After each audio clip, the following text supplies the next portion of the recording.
Venga, buenas tardes. Este es el grupo Amigos de las Tertulias de Barcelona. Mi nombre es Blai Pocurull y el tema de hoy es las sectas y los sectarios. El objeto de esta tertulia es debatir sobre las sectas y cómo son y por qué son tan atractivas para la gente, para las personas. Empecemos por describir lo que es una secta. La definición secta, según el RAE, es la siguiente: es un grupo religioso que se aparta de la doctrina que se considera ortodoxa. También hay una segunda acepción que dice: también se describe como una comunidad cerrada de carácter espiritual guiada por un líder que ejerce un poder carismático sobre sus adeptos. Eso es lo que pone el diccionario. Y de forma más informal, buscando por internet, encuentras que dice: una secta es un conjunto de seguidores de una doctrina ideológica o religiosa concreta que representa una sección o un sector desprendido de un conjunto más amplio.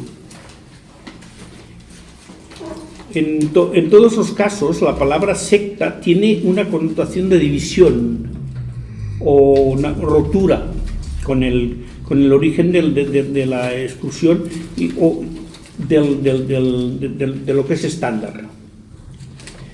Antes de seguir, quisiera dejar claro una cosa, para que no haya dudas. Yo soy ateo, aunque respetuoso con todas las religiones, o con todas las creencias. O con casi todas, porque hay algunas que no puedo. Considero que la religión es una relación directa con el Dios correspondiente. Esa es mi opinión. Una relación biunívoca, sin intermediarios, directa. Pero esa es mi opinión.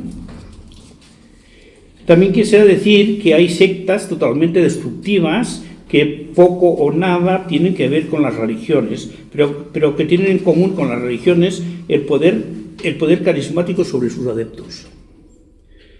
Los de mi edad, que casi todos somos aquí de los de mi edad, recordaréis que hace unos cuantos años, una secta con connotaciones de ufología, que el líder ordenó a sus adeptos envenenarse con cianuro y Coca-Cola en medio de la selva, y lo hicieron.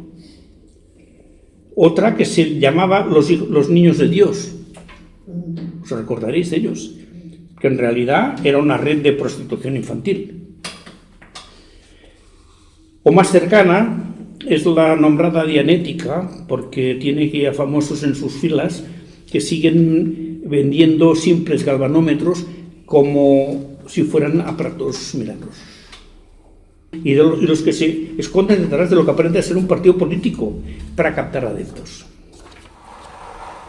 O los forofos, hablamos ya de los forofos mediáticos del fútbol, maniáticos del fútbol.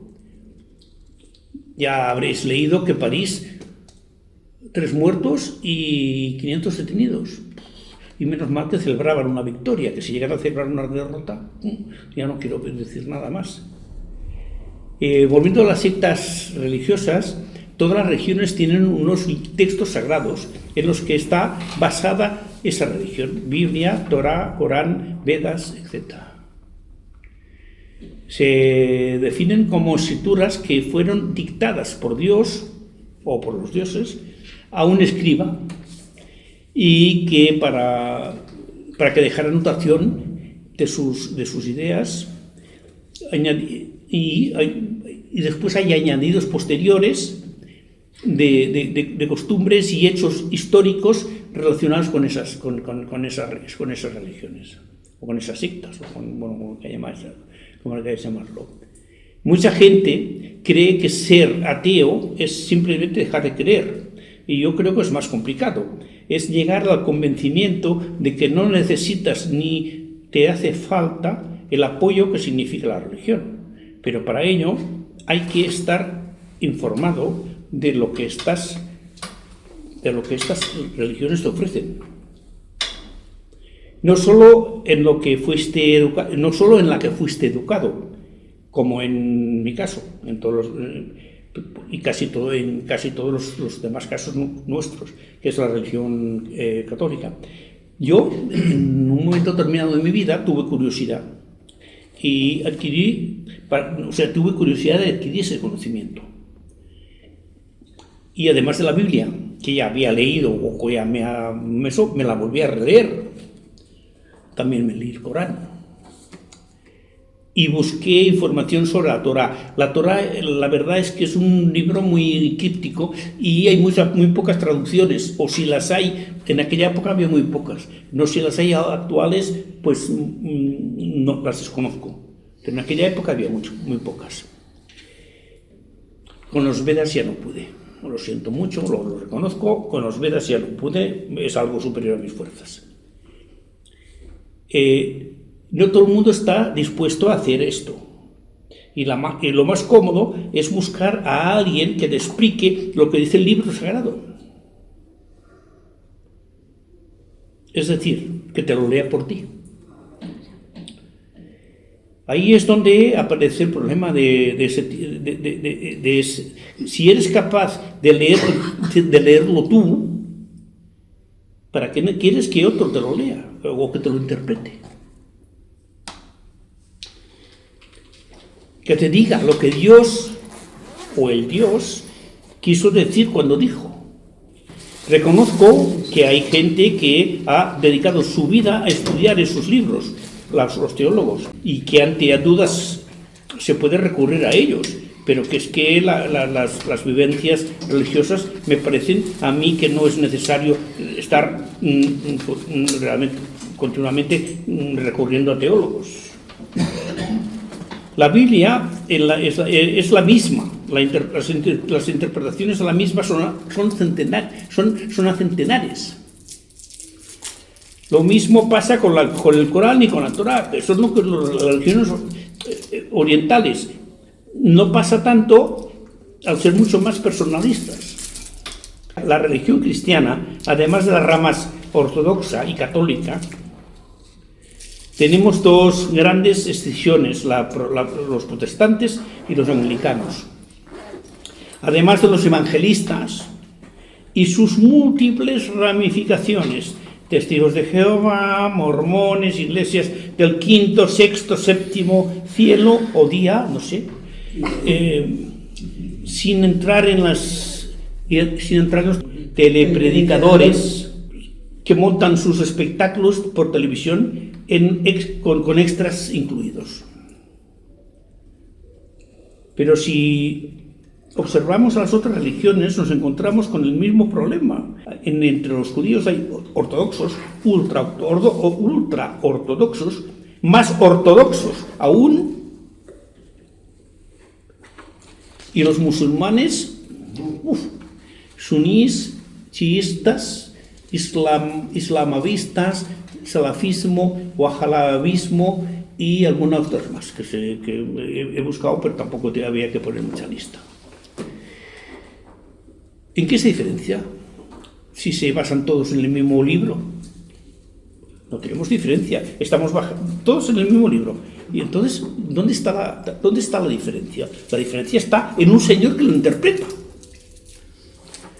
Es evidente, es la interpretación de lo que hay allí. Pondré un ejemplo. En el Corán dice que las mujeres han de vestir decentemente. También lo dice la Biblia y también lo dice la Torá. Bien, pues ¿qué pasa? Pues que viene el iluminado de turno, el que lee el Corán, y para no quedarse corto, se saca de la manga, por no decir de otro sitio, el vestido más decente que existe, el burka. Discutiendo con un musulmán, precisamente de este tema, me dijo que es que yo había leído una mala traducción del Corán, pero cuando le dije que me mostrara una que fuera buena, tampoco pudo hacerlo. O sea, el Corán no dice que a las mujeres hay que ponerlas en un saco, Por cierto, lo que realmente dice es que las mujeres y los hombres han de vestir decentemente, aunque la segunda parte se lo debió de saltar el interpretador. Hay normas que los interpretadores del libro sagrado hicieron bien. Hay normas que los interpretadores del libro sagrado hicieron bien. El primero, por ejemplo, es que en países muy cálidos, como el comer cerdo, cuando en ese momento había una pandemia de triquinosis que causaba estragos, pues bueno, Dios dijo que no se puede comer cerdo, es mejor no comer cerdo. Vale, a mí me parece bien. Por ejemplo, también hay otra que también nos dice que en los países sobrepoblados como la India convirtieron las vacas en sagradas, porque si no las hubieran convertido en sagradas, se las habrían comido todas, y entonces por lo menos dan leche.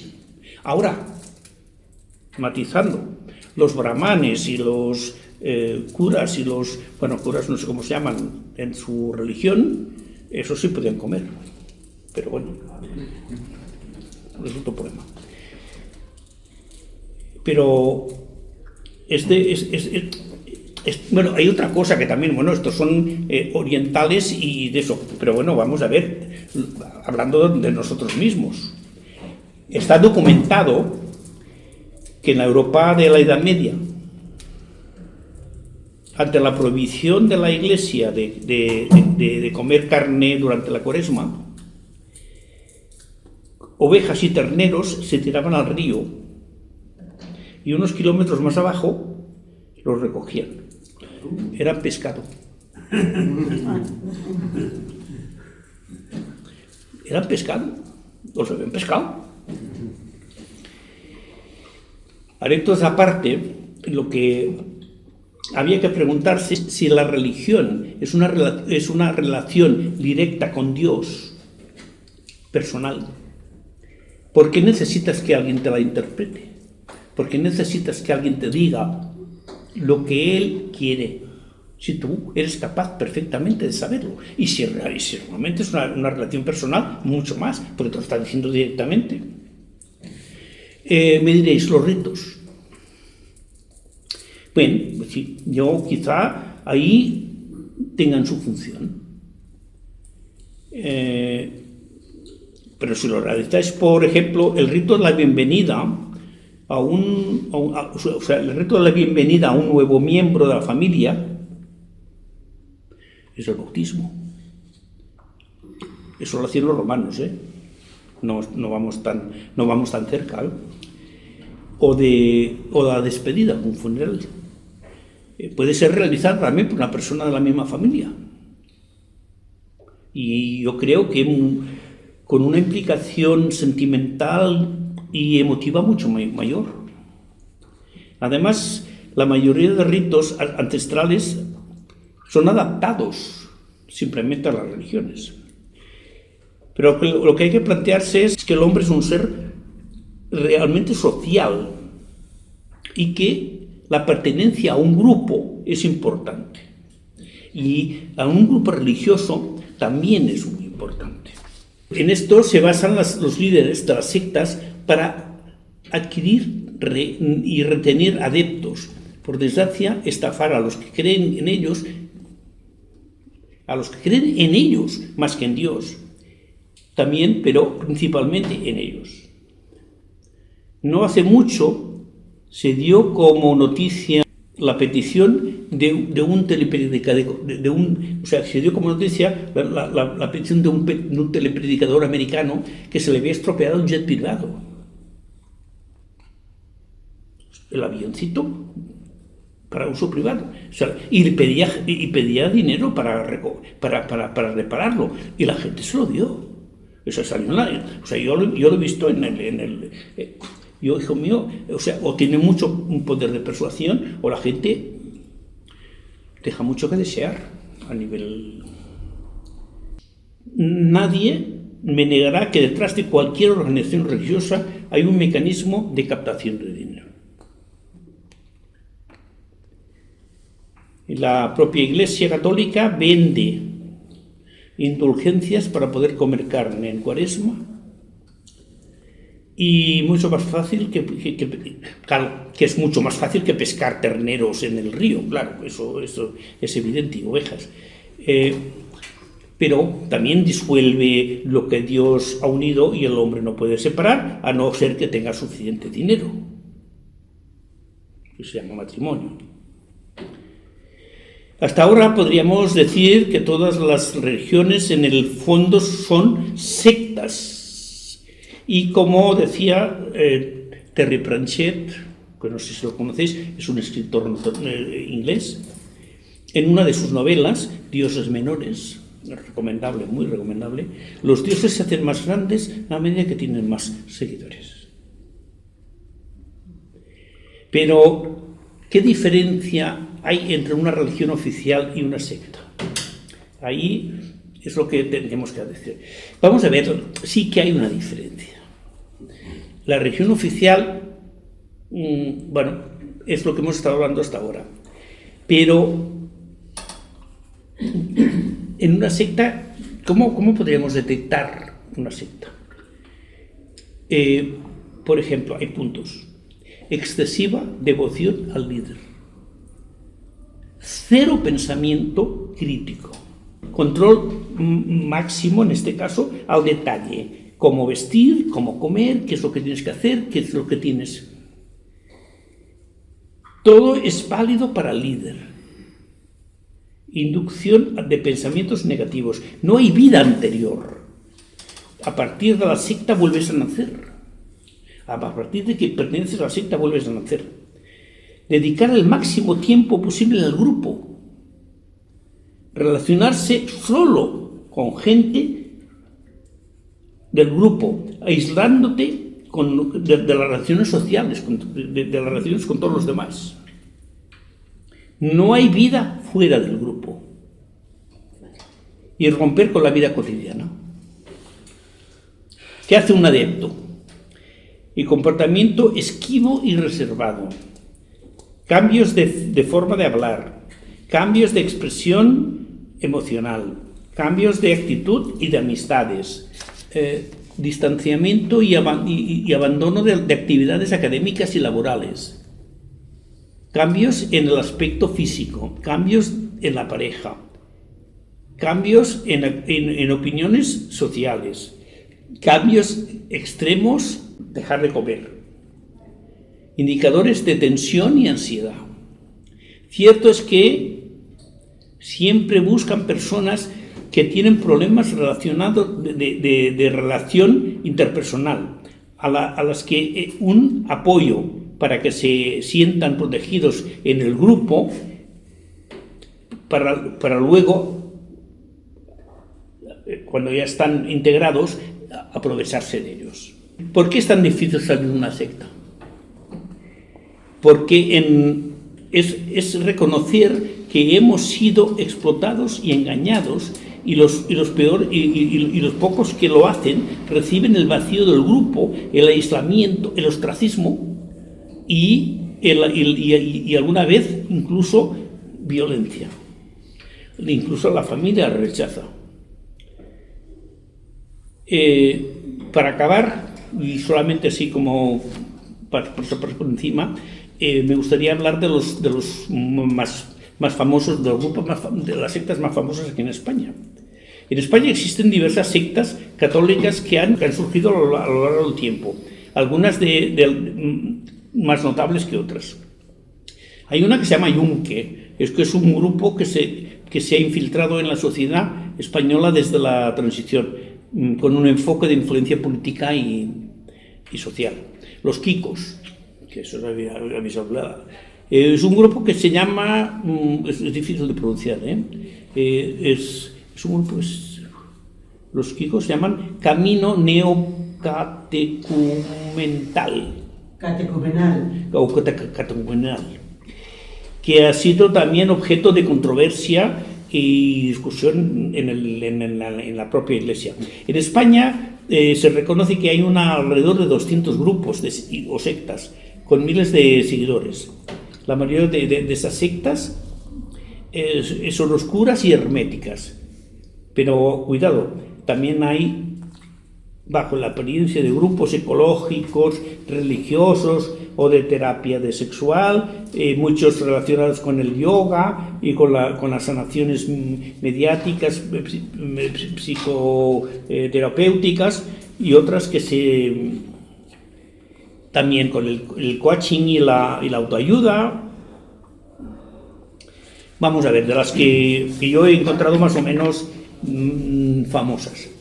Una, la escuela filosófica de la manera clásica. Se llama Nueva Acrópolis. Habéis oído hablar de ella porque yo he hablado de ella. Autodenominada Escuela de la Filosofía de la Manera Clásica. Es integrante, vamos a ver, autodenominada Escuela Filosófica de la Manera Clásica y fundada en Argentina. En España plantean que poniendo en práctica las enseñanzas de los grandes sabios de todos los tiempos, podemos llegar a la conjunción universal. La cienciología, ya hemos hablado de ella. Siendo una secta muy conocida en España porque tiene gente muy famosa dentro. La Iglesia de la Cienciología la constituyó un imperio, o sea, ha constituido un imperio económico conquistando a estrellas de Hollywood. El Tom Cruise, por ejemplo. Su teoría se basa en que Xenu, que eso no lo había oído nunca, confinó en la Tierra a los malvados cenanos, que atacan la moral de los hombres. El tratamiento para quitarse el problema es carísimo. Te venden un galvanómetro. La familia del amor explicaba arriba que muchas sectas en España se basan en grupos de autoayuda y ecológicos. Pues los niños de Dios, que fueron famosos en nuestra época, han cambiado de nombre y ahora se llaman la familia del amor. Pero sigue siendo lo mismo. Un sistema para prostituir a menores. La secta Moon. Ya es la hostia, perdón. La secta Moon es un señor que dice que, coreano además, que dice que Jesucristo lo hizo muy mal y que no iba para salvar a nadie y que él es el nuevo Jesucristo y que salvará a todo el mundo. O sea, bueno, los testigos de Jehová, que todos los hemos sufrido. Es un grupo religioso que ha creado, que ha crecido mucho en España y sobre todo en Latinoamérica. Los testigos de Jehová se consideran a sí mismos los restauradores del cristianismo primitivo y su reinterpretación de la Biblia es muy polémica. Su fuerte proselitismo amenaza especialmente a las clases más pobres de la población. Su doctrina de grupo tiene puntos conflictivos como su negación a las transfusiones de sangre. El Opus Dei. Perdón, pero sí es. Es una secta, es una institución perteneciente a la Iglesia Católica, funciona como un grupo de presión social y político. El gran líder es un señor que se llamaba José María Escrivá de Balaguer, sacerdote español canonizado en el 2002 por Juan Pablo II. El grupo católico exige una especie de voto monástico, aunque no en un monasterio, sino en medio de la sociedad. El Opus Dei se puede considerar una sociedad secreta, peligrosa y inclinada al poder y al dinero. Bueno, ya a partir de aquí tenemos la Asociación Gnóstica, es una secta española también, muy rara, que hacen estudios de antropología y ciencias extrañas. Y luego ya el final, los raelianos. Bueno, estos creen es una secta que creen los extraterrestres, que se instalaron en España a mediados de los años 90. El grupo nació en Francia, pero pronto fue prohibido por ser considerado una secta en Francia. Los objetivos de la secta es extender la palabra de los Elohim, creadores del mundo. Lo que vende el líder Israel es que vamos a ver que los alienígenas acabarán viniendo aquí a la Tierra, pero es una cosa de esas. Bueno, para acabar voy a contar una anécdota que ocurrió durante la Guerra Civil Española. Yo la leí hace mucho tiempo y a mí me hace mucha gracia. En el bando republicano entraron diversos predicadores evangelistas que intentaron incluir sus doctrinas en los combatientes. Y entonces uno de los señores republicano